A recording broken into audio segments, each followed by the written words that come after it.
안녕하세요. 삼성서울병원 유튜브 구독자 여러분, 건강 MC 남혜정입니다. 지난 시간에는 비부비동암이 어디에 생기는지, 또 누가 조심해야 하는지, 어떤 증상과 검사로 확인하는지 차근차근 살펴봤는데요. 오늘은 많은 분들이 가장 궁금해하는 치료 이야기입니다. 수술이 먼저인지 아니면 내시경 수술은 가능한지, 방사선 치료는 언제 어떻게 하는지, 수술 후에는 어떨지 하나씩 좀 이야기 나눠볼 텐데요. 세 분의 교수님 다시 모셨습니다. 네, 간단히 소개 부탁드릴게요. 안녕하세요. 삼성서울병원 이비인후과 홍상덕입니다. 안녕하세요. 삼성서울병원 이비인후과 류광희입니다. 안녕하세요. 삼성서울병원 방사선종양학과 오송렬입니다. 세 분 교수님 반갑습니다. 네, 이제 치료에 대해서 좀 얘기를 나눠봐야 될 것 같은데요. 이 비부비동암은 치료의 큰 원칙부터 좀 정리를 해봐야 될 것 같아요. 수술이 먼저인가요? 아니면 방사선 치료가 먼저인가요? 종양의 병리학적 소견, 병기, 환자의 전신 상태, 나이에 따라서 치료 방침을 결정하게 됩니다. 대부분은 다학제 진료를 통해서 치료 방침을 논의하게 되고, 가장 기본은 절제가 가능하면 수술이 우선입니다. 수술로 완전히 제거가 될 수 있다고 판단이 되면 수술을 먼저 하고, 재발 위험이 높은 경우 방사선 치료를 보조로 추가하게 됩니다.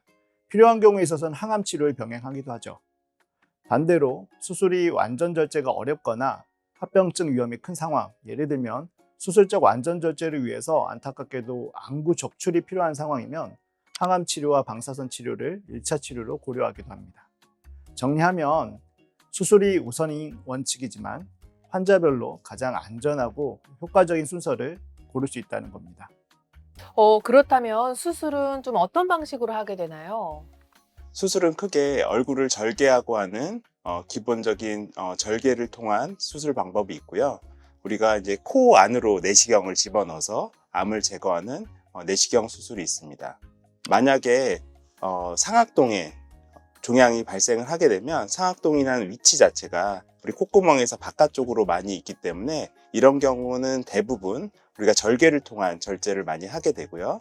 비강 또는 사골동 또는 전두동 앞쪽에 있는 경우에는 저희가 내시경을 통해서 수술을 시행을 할 수가 있습니다. 환자마다 말씀드린 것처럼 종양의 위치와 범위가 다르기 때문에 CT, MRI, 내시경 결과를 다 보고 가장 안전하고 확실하게 절제할 수 있는 방법을 정하게 됩니다. 그렇다면은 내시경 수술은 좀 진행 방식이 어떻게 되나요? 네, 내시경 수술은 전신 마취 하에 코 속으로 내시경 카메라를 넣고 수술 기구를 넣어서 진행을 합니다. 수술 전에는 CT나 MRI를 바탕으로 절제 범위를 계획을 하고요. 수술할 때는 저희가 이제 이 가르치는 부위가 어디인지를 알려주는 내비게이션이라는 장비를 함께 사용해서 정확하게 종양부터 정상 조직까지 절제를 하게 됩니다. 수술이 시작되면 카메라 화면을 보면서 종양 절제를 하게 되고요. 이 장점은 그 부분을 조금 더 확대해서 자세히 볼 수 있기 때문에 직접 눈으로 보는 것보다 조금 더 선명한 시야에서 수술을 할 수가 있습니다. 정상 조직을 포함해서 안전하게 도려내야 암을 완전히 절제를 할 수가 있고요. 수술 중에 피가 나면 여러 가지 전기 소작기나 이런 것들을 통해서 지혈을 하고, 뼈를 침범한 부분이 있거나 종양에 가기 위해서 뼈를 절제를 해야 되면 드릴 같은 것을 사용하기도 합니다. 떼어낸 조직은 바로 병리과로 보내서 그 떼어냈던 조직의 경계가 암이 있는지 없는지를 확인을 하게 되고, 마지막에는 다시 한번 남아있는 절제면을 확인을 하게 됩니다. 필요한 경우에는 코 안 점막이나 다른 조직들을 이용해서 노출된 부위를 재건하는 수술을 함께 하기도 합니다. 수술을 하고 나면 코 안에 지혈을 하기 위해서 녹는 솜 또는 녹지 않은 스펀지 같은 것으로 수술 부위를 눌러놓기도 하는데요. 보통은 수술 직후에 제거를 하거나 재건 수술을 한 경우에는 며칠 지나서 제거를 하기도 합니다. 보통 수술 시간은 범위에 따라서 1시간이 걸릴 수도 있고 5, 6시간이 걸릴 수가 있고 하루 종일 걸리는 경우도 있습니다. 보통은 입원은 하루 이틀 전에 며칠 입원해서 필요한 검사가 추가로 있으면 검사를 하게 되고, 수술하고 나서 입원 기간은 환자분의 수술 범위나 그런 경과에 따라서 달라지게 됩니다. 가벼운 일상 복귀는 비교적 빠른 편이기는 합니다. 왜냐하면 대부분 불편한 증상이 코가 막히거나 코피가 나거나 이 정도이기 때문에 사회생활 같은 것은 하실 수가 있는데요. 근데 뭔가 무거운 것을 든다거나 코피가 날 수 있는 그런 유발 행동은 조금 피하셔야 돼서 몇 주 정도 지나야 운동 같은 것들은 하실 수가 있습니다. 그런데 이제 환자의 경우 내시경 수술을 하지 못하는 경우도 있을까요? 네, 내시경 수술이 얼굴을 절개하지 않고 흉터가 남지 않고 출혈과 통증이 적고 회복도 빠르기 때문에 좋기는 한데요. 그리고 확대된 화면으로 미세 구조를 보면서 정밀하게 절제할 수 있어서 기능을 최대한 보존하는 데도 유리합니다. 그렇지만 종양이 아주 넓게 퍼졌거나 아까 말씀드린 것처럼 이 상악동에 발생을 한 경우, 그리고 피부나 눈 쪽으로 들어간 경우 또는 입천장으로 넘어간 경우에는 콧속만으로는 시야와 접근에 한계가 있어서 안전한 여유를 충분히 확보하기가 어렵습니다. 그럴 때는 개방 수술이 더 안전하고 환자별 영상과 내시경 소견을 종합해서 가장 확실하고 완벽한 방법을 선택하게 됩니다. 그렇다면 이 개방 수술은 좀 어떻게 진행이 될까요? 수술 시간은 좀 오래 걸리진 않을지 궁금한데요. 네, 개방 수술은 말 그대로 얼굴 피부를 부분적으로 절개해서 시야를 넓힌 다음에 진행하는 수술입니다.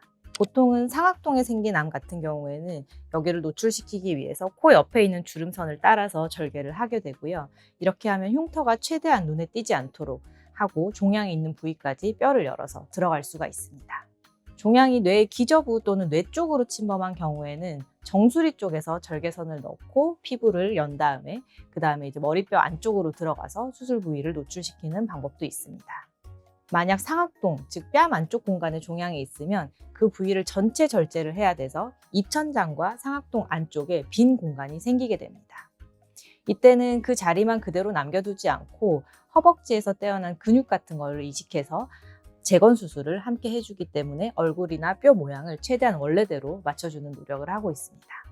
이렇게 하면 음식을 삼키거나 말하기 같은 기능은 유지가 되고 얼굴 모양도 변형이 적게 됩니다. 그래서 이 과정은 한 번의 수술로 절제와 재건을 동시에 진행하는 경우가 많습니다. 종양의 범위가 작으면 보통은 한 3-4시간 안에 수술이 끝나기도 하지만 광범위하게 뼈나 안쪽 조직을 침범한 경우에는 절제를 하고 재건 수술까지 해야 하기 때문에 수술이 조금 더 길어지는 경우도 있습니다. 경우에 따라서는 이비인후과, 성형외과, 구강외과 등 여러 진료과가 함께 협진으로 수술을 진행을 하기도 하고요. 종양이 뇌를 침범한 경우에는 신경외과와 함께 수술을 진행합니다. 개방 수술 후에는 왠지 회복 과정이 좀 오래 걸리진 않을지 어떤 어려움이 있진 않을지 많이 걱정이 되실 텐데요. 회복 과정이 좀 어떻게 되나요? 수술 뒤에는 얼굴이 부어 있거나 감각이 둔한 느낌이 며칠에서 몇 주까지 이어질 수 있고, 저희가 입천장을 절제했을 때는 음식물이 코로 넘어가지 않게 재활 치료를 받기도 합니다. 흉터는 코 옆 주름선을 따라서 시간이 지나면 거의 티가 나지 않고, 광범위 절제를 했더라도 대부분의 붓기와 감각 둔한 것들은 몇 주에서 몇 달에 걸쳐서 서서히 회복되게 됩니다. 뇌막을 포함해서 종양을 절제한 경우에는 수술 후에 코 쪽으로 뇌 안을 돌아다니고 있는 물인 뇌척수액이 누출될 수 있기 때문에 며칠간의 침상 안정이 꼭 필요합니다. 네, 이번에는 방사선 치료 이야기로 좀 넘어가 볼 텐데요. 방사선 치료는 언제 시행하게 되나요? 네, 방사선 치료는 크게 2가지 경우에 쓰입니다. 먼저 수술 이후에 보조적 치료를 하는 경우가 있고, 이 경우는 종양을 다 떼어냈지만 미세하게 남아있을 가능성이 있거나 조직 검사에서 재발 위험이 높다고 나온 경우에 방사선 치료를 추가해서 남아있는 세포까지 없애서 재발을 방지하는 목적으로 시행합니다. 그리고 2번째는 진단 시부터 주변부로 퍼져 있어서 아예 수술이 어렵거나 수술이 위험할 때입니다. 종양 위치가 깊어서 수술하면 큰 장애가 남을 것 같으면 방사선과 항암을 같이 하게 됩니다. 이 방사선 치료는 실제로 좀 어떻게 진행되나요? 방사선 치료 과정은 다른 두경부암 방사선 치료와 비슷합니다. 먼저 모의 치료라고 해서 개인 맞춤 고정 마스크를 만들고 CT 영상을 찍게 됩니다.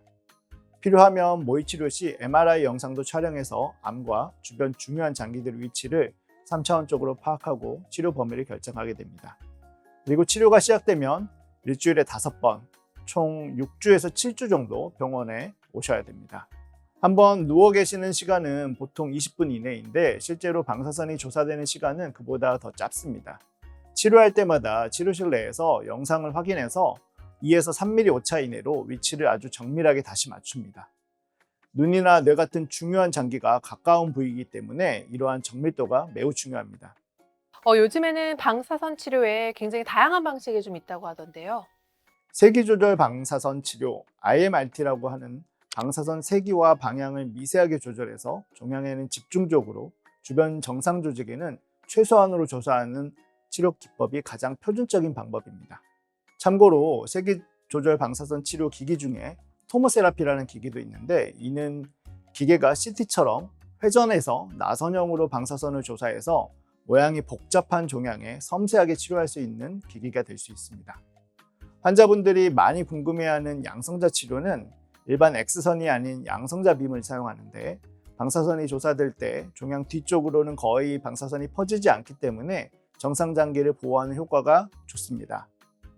다만 경우에 따라서는 세기 조절 방사선 치료에 비해서 오히려 양성자 치료가 너무 인접한 정상 장기에 조사량이 높은 경우도 있어서 환자 상태와 위치에 따라서 가장 적합한 방법을 선택하게 됩니다. 또 양성자 치료는 대개 피부 반응이 더 심하게 나타나기 때문에 이러한 점도 고려하게 됩니다. 그래서 본원에서는 대부분 세기 조절 방사선 치료와 양성자 치료의 병합 치료를 선호하고 있습니다. 아무래도 이 방사선 치료의 부작용을 걱정하시는 분들이 굉장히 많습니다. 일상에서는 좀 어떤 관리를 하는 게 좋을까요? 부작용은 치료 부위에 따라서 조금씩 다릅니다. 비부비동 부위는 코안 점막이 헐거나 따갑고 건조해서 딱지가 많이 생길 수가 있고, 콧물이나 코피가 늘거나 드물게 눈물이 많아지거나 시야가 흐려지는 증상이 나타나기도 합니다. 피부는 붉어지거나 건조해질 수 있고, 입마름, 미각 변화도 있을 수 있습니다. 이런 부작용에 대한 관리 방법은 우선 생리식염수 코세척과 가습으로 건조감을 줄여주는 게 중요합니다. 그리고 너무 뜨겁거나 매운 음식은 구강 내 염증을 악화시킬 수 있기 때문에 피하시는 게 좋고, 부드럽게 식사하시는 것을 권합니다. 입마름을 관리하기 위해서 수분 섭취를 자주 해주시는 게 중요하고, 입마름증이 있을 경우에는 치아가 안 좋아질 수 있어서 양치 등 구강위생을 철저하게 해주시는 게 중요합니다. 방사선 치료 중 방사선 피부염이 생길 수 있기 때문에 가렵다고 긁거나 문지르지 마시고 보습제를 충분히 발라주면서 관리해 주시는 것이 중요합니다. 이러한 부작용은 대부분의 치료가 끝난 뒤 몇 주에서 몇 달에 걸쳐 서서히 호전됩니다. 하지만 시력 저하나 내부 방사선 변화는 수년이 지나서도 발생할 수 있는 장기 부작용입니다. 따라서 정기적인 안과 검진과 MRI 촬영 등으로 이러한 부작용을 확인하고 있습니다. 비부비동암, 항암 치료는 좀 어떤 경우에 해당이 될까요? 항암 치료 단독만으로 하는 경우는 사실 거의 없고요. 주로 방사선과 함께 쓰거나 수술 전후에 보조적으로 사용을 할 수가 있습니다.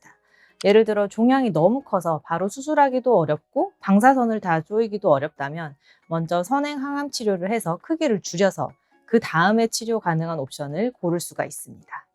또 만약에 수술 후에 암 주변에 완전히 종양을 절제했다는 보장이 없거나 일부 잘라낸 가장자리에 암이 침범이 있을 경우에는 이런 암세포가 다시 재발할 가능성이 있기 때문에 항암 방사선 치료를 동시에 추가적으로 시행하기도 하고요. 그다음에 림프절 전이가 있는 경우에는 재발 위험을 낮추기 위해서라도 방사선과 항암요법을 함께 치료하기도 합니다.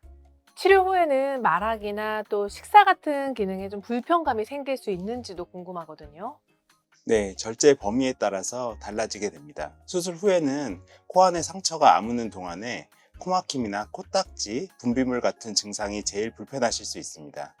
그리고 우리가 입천장을 제거했을 때가 가장 문제가 되는데요. 입천장을 제거할 때 보통 치아가 함께 제거되기 때문에 식사하는 것이 불편하고, 또 입천장을 제거를 하게 되면 만약에 재건을 제대로 하지 못했을 경우에는 우리가 말을 할 때 말이 위쪽으로 뚫려서 왕왕거리는 소리가 나기 때문에 발음에도 문제가 될 수가 있습니다. 그래서 재건하는 것이 굉장히 중요하고요. 또 후각신경이 있는 코의 위쪽 부분을 절제할 경우에는 수술 후에 냄새를 못 맡고 맛을 못 느끼는 경우가 있습니다. 종양이 절제된 위치, 범위에 따라서 불편한 증상이 시간이 지나면서 회복되는 경우도 있지만 불편감이 지속되는 경우도 있습니다. 핵심은 암을 확실하게 제거하면서도 환자가 일상생활로 빨리 돌아올 수 있도록 필요한 재건과 재활을 동시에 진행하는 것이 저희가 하는 중요한 작업이라고 할 수 있겠습니다. 아무래도 예후나 재발 이야기도 빼놓을 수가 없습니다. 생존율은 어느 정도고 또 재발을 했을 경우에는 좀 어떻게 하나요? 네, 비부비동암은 어떤 세포에서 생겼느냐에 따라 조금 예후가 차이가 납니다. 가장 흔한 편평상피세포암은 5년 생존율이 한 50% 정도가 되고, 후각신경모세포종이라고 하는 종양은 오히려 한 70% 정도의 5년 생존율이 보고되고 있습니다. 반대로 점막 흑색종이나 미분화암 같은 경우는 진행이 빠르고 예후가 안 좋기 때문에 5년 생존율이 30% 안팎으로 보고가 되는데요. 재발도 중요한 문제인데 사실은 30에서 50% 정도에서 재발이 생길 수가 있습니다. 대부분은 그 처음 생겼던 자리 근처에 다시 생기는 국소 재발이 가장 흔합니다. 코안과 부비동은 구조가 복잡하다 보니 이런 사각지대가 생기기 쉬운데요. 종양을 완전히 제거했다고 하더라도 일부 미세한 종양이 뼈 깊은 곳에 남아있다거나 내시경으로 수술할 때 보이지 않았던 부분에 남아있거나 이런 경우가 있기 때문에, 만약에 이렇게 국소 재발을 하게 되면 다시 수술을 먼저 고려할 수도 있고, 상황에 따라서 항암 치료나 방사선 치료를 다시 시행할 수도 있습니다. 다만 방사선은 만약에 한번 치료를 했다고 하면 그 다음에 다시 재방사선 치료를 할 때는 조금 더 여러 가지를 고려해야 하기 때문에 꼭 필요한 경우에만 저희가 신중하게 상의를 해서 결정하게 됩니다. 림프절이나 먼 장기로 전이 되는 경우에도 다른 암보다는 조금 드물기는 하지만 가능성이 있기 때문에 정기적으로 내시경 검사와 영상 검사로 추적하는 것이 매우 중요합니다. 조기 재발을 잡아야 그 이후에 저희가 예후를 조금 향상시킬 수 있도록 기대를 할 수가 있습니다. 네, 치료를 받은 후에는 그 추적 관찰이 굉장히 좀 중요할 것 같습니다. 좀 어떻게 진행이 되는지 궁금하고요. 또 일상에서 어떤 점을 지켜야 할지도 좀 알려주세요. 네, 수술이나 치료가 끝났다고 해서 바로 끝이 아닙니다. 앞서 유광희 교수가 말씀드린 것처럼 정기적인 추적 관찰이 정말 중요한데요. 초기에는 한 달 내지 2달 간격으로 코 내시경 검사를 하고, 그로 인해서 여러 가지 쌓여있는 노폐물 같은 것들도 정리를 해주면서 환자의 삶의 질을 향상시키고 상처가 잘 남았는지를 볼 수가 있습니다. 그리고 특별한 이상이 없으면 처음 1년은 한 3개월, 그 다음 1년은 4개월, 그 다음 1년은 6개월, 이런 식으로 해서 4년 이후에는 1년 단위로 보게 되고, 일반적으로는 저희가 5년이 지나면 암이 완치됐다고 보기 때문에 더 이상 검사를 하지 않는 경우도 있지만, 몇몇 암종 같은 경우에는 굉장히 늦게 재발하는 경우가 있어서 저희가 10년까지 검사를 계속 하는 경우도 있습니다. PET-CT 같은 경우에는 정기적으로 매번 찍는 검사는 아니고, 재발이 의심될 때 또는 방사선 치료의 효과를 확인하기 위해서 시행을 하는 경우가 있습니다. 일상생활에서는 코 점막을 건강하게 유지하는 것이 굉장히 중요합니다. 그래서 앞서 오동열 교수가 말씀하신 것처럼 매일 생리식염수로 코 세척을 하고 가습을 해서 건조하지 않게 해주는 것이 중요하고, 충분히 먹고 물을 많이 마시고 체력이 회복되는 대로 가벼운 운동을 시작하는 것이 좋습니다. 구강이나 치아 관리도 꼭 필요합니다. 특히 방사선 치료를 받았을 경우에 치아 뿌리 쪽으로 방사선 치료를 받게 되면 여러 가지 문제들이 발생할 수가 있고, 또 치과 치료를 할 때 그로 인해서 방사선 괴사 같은 것도 또 발생할 수 있기 때문에 그런 치과 치료를 하기 전에 방사선 종양학과나 이비인후과 의사와 상담을 하는 것이 중요하겠고, 무엇보다도 금연은 필수라고 말씀드릴 수 있겠습니다. 혹시 직업적으로 먼지나 분진에 노출되는 분이라면 보호구를 꼭 착용하는 것이 중요합니다. 마지막으로 한쪽 코피가 반복되거나 새로 얼굴이 아프거나 붓는다든지 시야가 달라진다든지 목에 혹이 만져진다거나 그럴 경우에는 절대 미루지 않고 바로 병원에 오셔야 합니다. 이런 신호를 빨리 잡는 게 재발치료의 핵심이 되겠습니다. 네, 오늘은 비부비동암 치료 여정을 처음부터 끝까지 함께 살펴봤습니다. 무엇보다 중요한 것은 치료가 끝났다고 끝이 아니라는 점인데요. 정기적으로 내시경이나 영상 검사를 해서 재발을 빨리 잡고 생활관리로 몸을 차근차근 회복하는 게 정말 중요하겠습니다. 이 비부비동암은 드문 병이긴 하지만 조기에 발견하면 얼굴 절개 없이 내시경 수술만으로 끝나는 경우도 많고요. 또 설령 큰 수술이 필요하더라도 요즘은 재건이나 재활이 잘 돼 있어서 일상으로 돌아올 가능성이 충분합니다. 오늘 들으신 것처럼 정확한 진단, 또 올바른 순서로 치료를 하고 꾸준한 추적 관리를 하신다면 분명 결과는 달라질 것 같습니다. 혹시 이 영상을 보시면서 나도 확인해 봐야겠다는 생각이 드셨다면 망설이지 마시고요. 꼭 전문가에게 상담을 받아보시면 좋겠습니다. 함께 해주신 교수님들 감사드리고요. 시청자 여러분 모두 건강하고 활기찬 하루 보내시길 바랍니다. 감사합니다.